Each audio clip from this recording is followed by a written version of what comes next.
In this review, we're going to help you decide on the best AR-15 lower for your build. For this review, I bought every 223 lower new Frontier Armory makes. Thanks to the 47% off sale they had in honor of our 47th president. Thanks for helping making gun parts affordable again, Donald. So the 4 lowers they offer are a plastic version, 2 billet versions, and a forged version. We'll go over each of these lowers in detail and help you decide on which lower is the best for you. Before we get into this review, I want to thank our sponsor, Dad Jokes. They're kind of funny, but they're still corny. So here's a word from our sponsor. What's the difference between a snowman and a snow woman? Snowballs.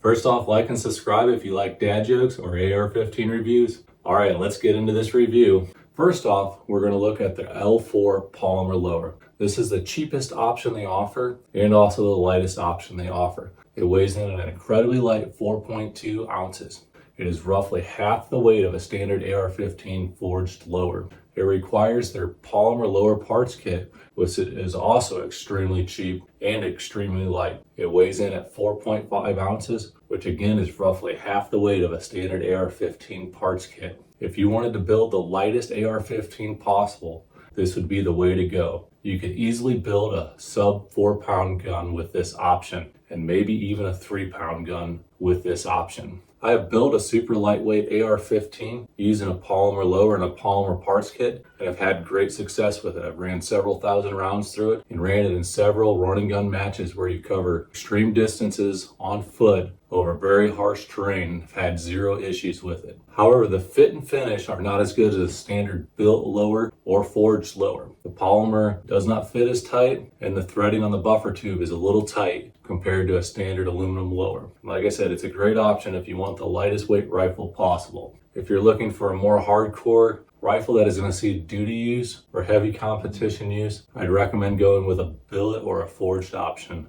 In a future video, we are going to build a super lightweight rifle. Try to see if we can have a rifle that is 3 pounds or less. Next, we are going to look at their billet versions, the C4 Gen 1 and the C4 Gen 2. These receivers are made out of 70-75 aluminum, which is the ideal aluminum choice. Some manufacturers make their aluminum receivers out of 60-61, which is a softer, weaker aluminum. However, 60-61 is still a good material. I've had several race guns built out of 60-61 aluminum receivers. I've had 0 issues. Billet receivers have a couple cool things going for them. They offer some really cool styling, so if you're building an AR-15 that you want to stand out, billet is definitely the way to go. Secondly, the new Frontier Armory lower receivers have 3 really cool features that stand out. The first really cool feature the new Frontier Armory lower receivers have is a threaded bolt catch screw instead of a roll pin. The threaded bolt catch is really cool. It saves you a lot of time and some cuss words when you're installing the bolt catch. I really like this option. Secondly, they use a set screw to adjust the tension of the lower to upper. You can get a nice tight fit using the set screw to adjust the tension you like on your lower to upper fit. Finally,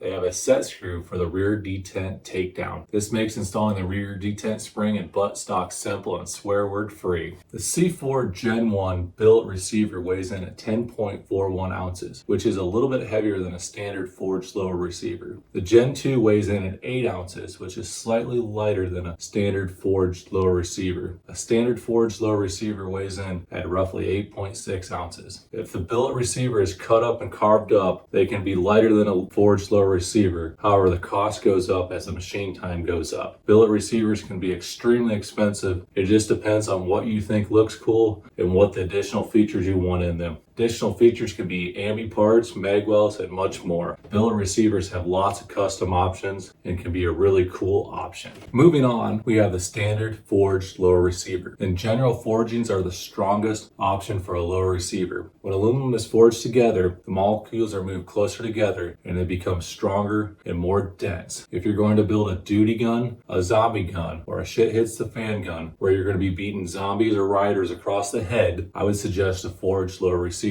Additionally, forged lower receivers are a mid-tier price point option. They are generally very affordable. Depending on whose roll mark is on it kind of dictates the price. As a side note, most lower receivers are forged from the same forger and machined in the same machine shop. They just put different roll marks on them for each of the manufacturers that are doing the final assembly of the gun. Some of the differences between these forged lower receivers could be coatings and some additional machining, but there's very little difference between one manufacturer's forged lower receiver and the next. I hope this video was helpful helpful in helping you decide which lower receiver to buy for your next build. Thanks for watching. Please like and subscribe so we can put out more great content.